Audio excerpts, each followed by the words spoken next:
Mm-hmm. Hello. All right, so I'm going to go ahead and share my screen with you guys. And of course, I have 5,000 things open. Okay, so I'm gonna go over here. Okay, does anybody already use Dojo? I do. Most of us, yeah? Okay. So I'm gonna click on my class and just show you a couple of different things, different ways that you can use this to help you. It's really awesome if you have all of your parents on here and if they're all checking all of the messages, you know, the stories, but you know, that's not the case, but at least you can reach out to some of your families. So let's start by messages. So if you go at the top, once you include all of your kids, you're gonna click here.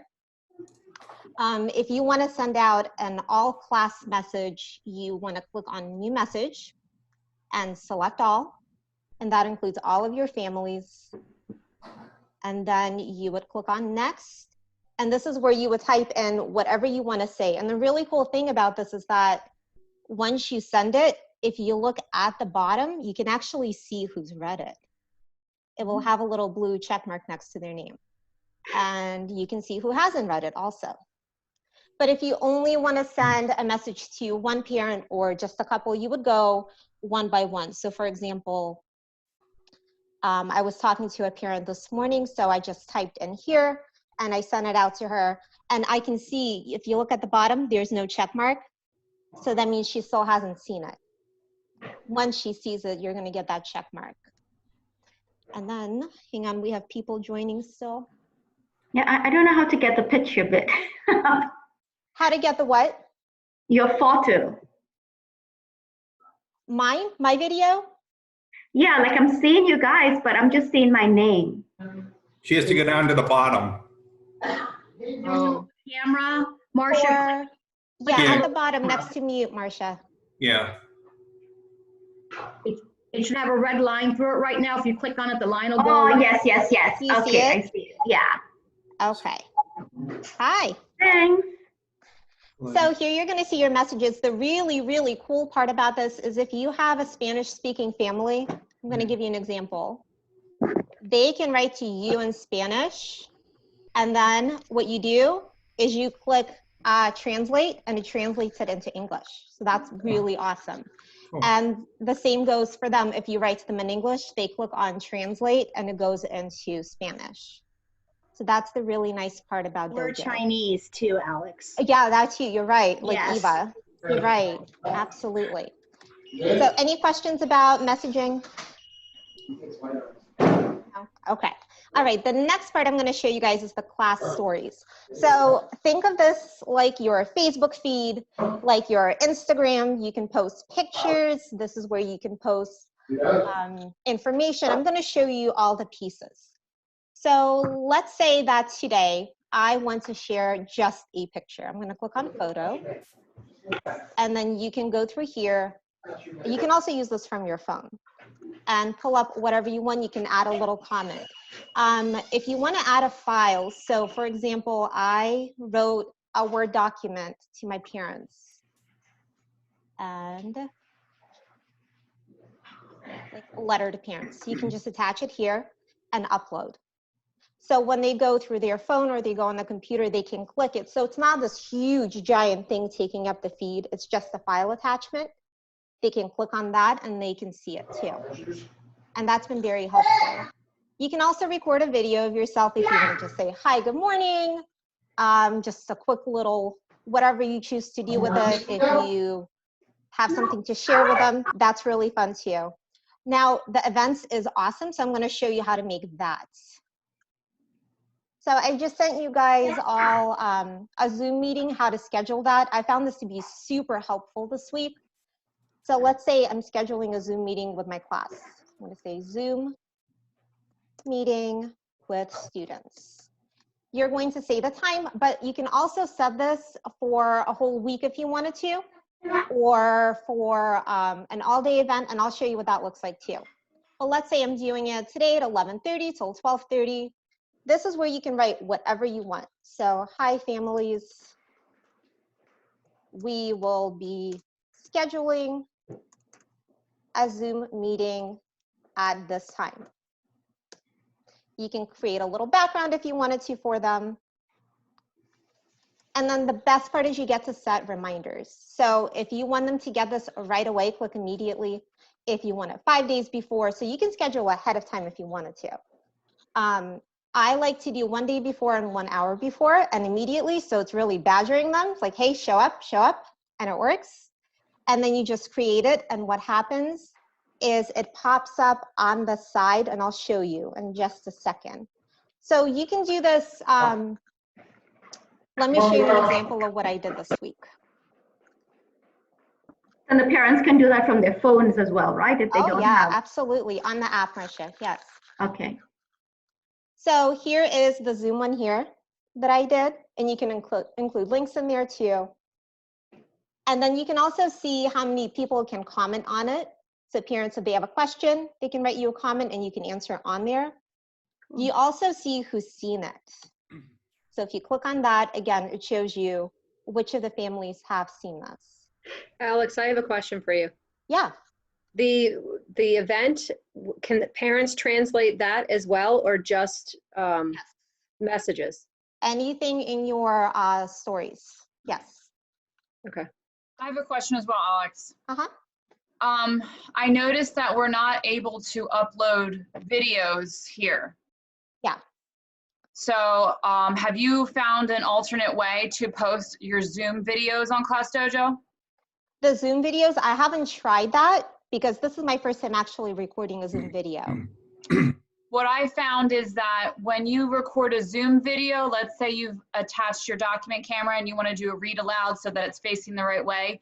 When it saves, it's saving as something called an MP3, and Class Dojo is currently not taking that type of video. So I was just wondering if anybody had found an alternate program to upload videos of you reading and doing lessons with your kids. You can upload a video, Lisa, using your phone, because like I uploaded a video to my students just to say, hi, I miss you, I'm thinking about you guys. Like if you had somebody video you, you can upload that to I know I can do Dojo. that, and you can record a video on Class Dojo, which is great, Yeah. but the problem is that it's backwards, and I would really like it to be the way that I want my kids to see it. So that's the only problem I've encountered with Class Dojo. There is a website I shared with you guys earlier this week. I forget what it's called. I want to say it's Screencastify.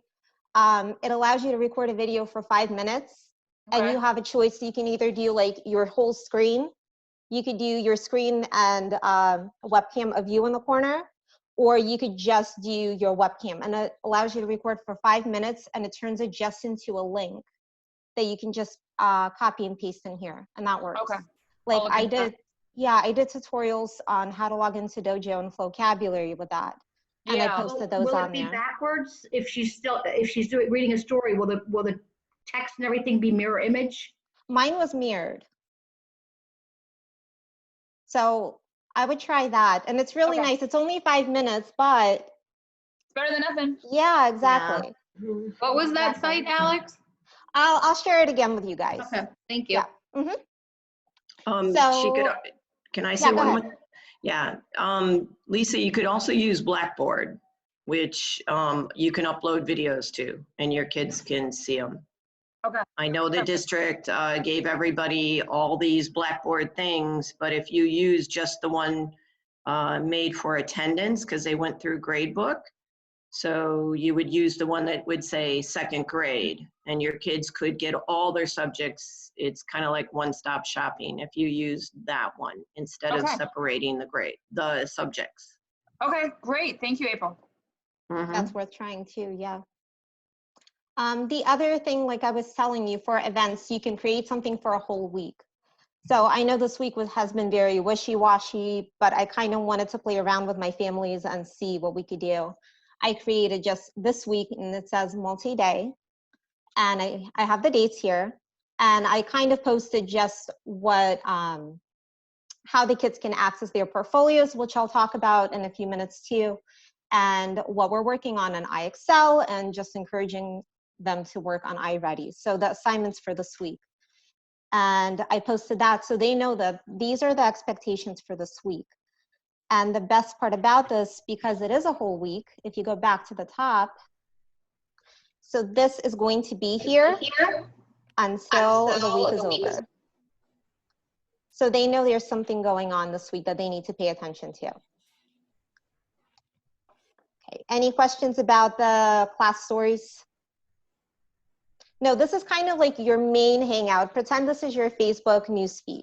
This is where parents really scroll for information. I would say the messages are more for, hey, I need to say something to you. Instead of texting, you would contact them here. Anything that's more personal. Does that make sense? So like a whole group, you would use the story, and messages more like for individual families. That's what I do. They know if they look at the story, hey, this is a whole class.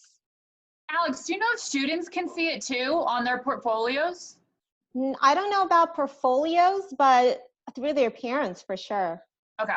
I don't know about the portfolios part though. Okay. Yeah, it's a good question. Do the parents get notifications when you've added something to the story? Yeah, they do. Okay. It's just like a push notification on your phone. Hey, you have a text. Same thing. And they can comment below the pictures and hit like and all of that. It's really cute. I mean, before these past 2 weeks, it was like an Instagram. Like, Yeah. It was really nice, you guys, you know. Mhm.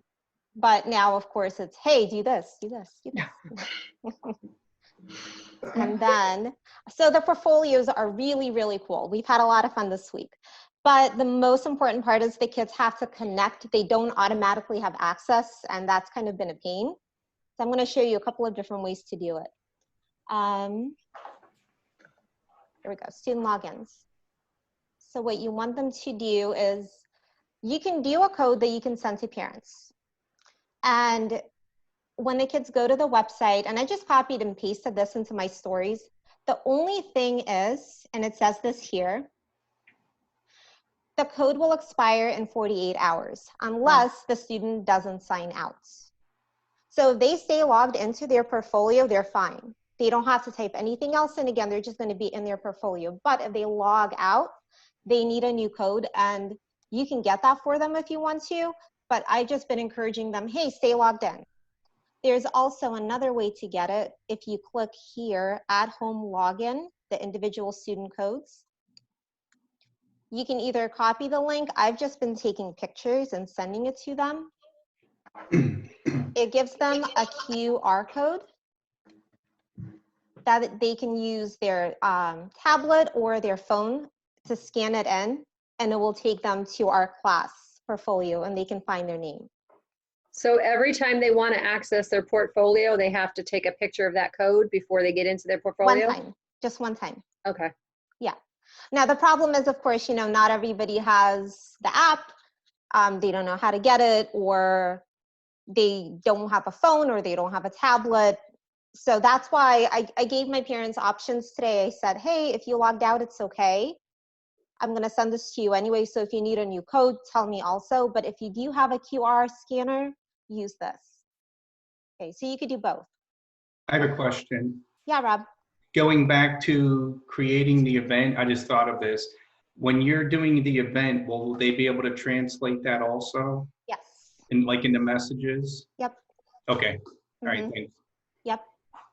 So once your kids are in, I'm going to show you an example here. You can assign activities or assignments.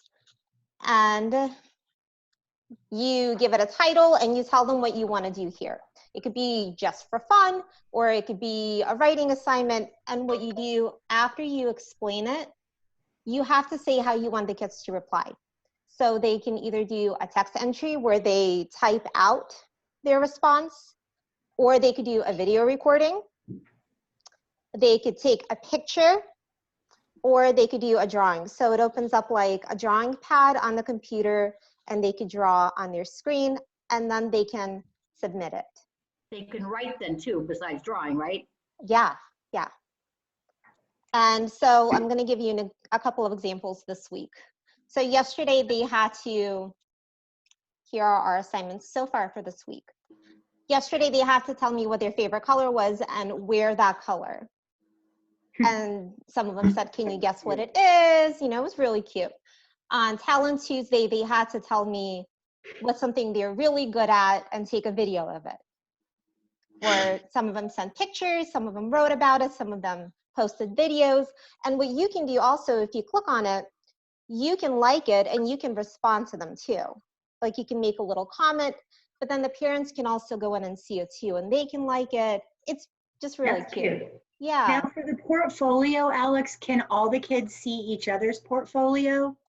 So I think so. I think it's like a class wall. Yeah, I don't haven't think so, used the Alex. I'm pretty sure portfolio. it's private. I think It's if just you for them? approve it, it should be seen though. Oh, okay. You have 'Cause to I've approve not it. I've gotten them privately, but I've never had a venue where they can all see each other's things. Okay. So I'll go back and look at that and see. That's a So, good question. so for example, like I have a portfolio here that looks like it needs to be approved, right? Let's go I here. think, I'm sorry to interrupt. I think it approves for you to post it to the child's portfolio, but the child's portfolio is completely private to So them, they the don't see teacher, it and between the each parent. other. Okay. Because I see otherwise what they you You mean. have ruin to each approve other's what work. goes on it. Yeah. Okay. So like right now I would approve. Okay. Thank you. I didn't know that. I thought it just automatically like went to a class one. So Right. Kelly, does that mean that you can approve it where they can all see each other's work? So no, the way I worked with portfolios in the past, their portfolio is private, and that's for their own security reasons. That's part of the technology security rules. That's what, So their parents see it, they see it, and you see it, and that's why you get to approve what goes on it. If you want them to share as a whole class, as far as I know, Dojo doesn't really offer that unless you cut and paste their work into the class story. Okay. That actually makes sense because if you send a picture to them just individually, it goes to their portfolio versus, that's right. Okay. So that's Also, mostly, Alex, Oh, yeah. honey. You can show them how to send it back as a draft too. I don't know if anybody knows that, but once your kids submit an assignment, if it's not correct, you can send it back to them for them to correct as well, which is really cool. Yeah, so when you have, like, let's say this here, and it had that yellow button with a bell on it for approve. So if you click on it, if there are a lot of spelling mistakes, whatever, if they didn't do what they were supposed to, you can send back. So, and then they get that notification saying you have a to-do list. So they know they're not Love done. that. Yeah. Yeah. Do you guys have any questions? That's mostly it for the remote learning part of it for now. Alex, are you recording this? Because I'm going to need to go back and, okay, I'm going to need to go back and listen to that, how they log into their, I'm going to be honest, I wasn't that tuned in because I didn't realize they could write and draw. Yeah, and that's the fun part, but it's staying logged in, that's the problem, I find. Okay. Once they're in and they don't log out, they're set to go. But that code does expire in 48 hours. I just need to re-listen to that because I don't think I have it in my head, how to send them the codes and all that stuff. Yep, it's recording. And Heidi, if you click on it, like if you go to student login, it walks you through it too. Oh, okay. All right. It's really user friendly. You just have to play around with it too. Yeah, it's these two buttons here at the top. Also, Heidi, if you have any other questions that maybe wasn't addressed, the help desk is fantastic too on Class Dojo. I've watched so many videos on portfolios and stuff, so you can always click that little bell in the corner, I think, or no, it's the question mark, right? Yep, this guy here. Okay, great, thank you. Yeah, they do have a ton of videos, and I mean, they really make it user friendly for you. Very. Yeah, and there's sections for parents and teachers and just students on how to help them walk through it. Yeah. You guys up for it? Yeah. Yeah. Yeah. You don't have a choice. Thanks, Alex. Yeah, and if you guys have any questions, please reach out. Maybe we could do one-on-one, small group, whatever, if you think of anything else. Okay. Well, thank you for hosting. Thank you so welcome. much. I miss you all. Have a nice day. Miss you guys. Before you guys leave, can I ask a general question? I have a question. I brought my dock camera home and I hooked it to my computer, but since I don't have my active cord, I don't know how to access my dock camera.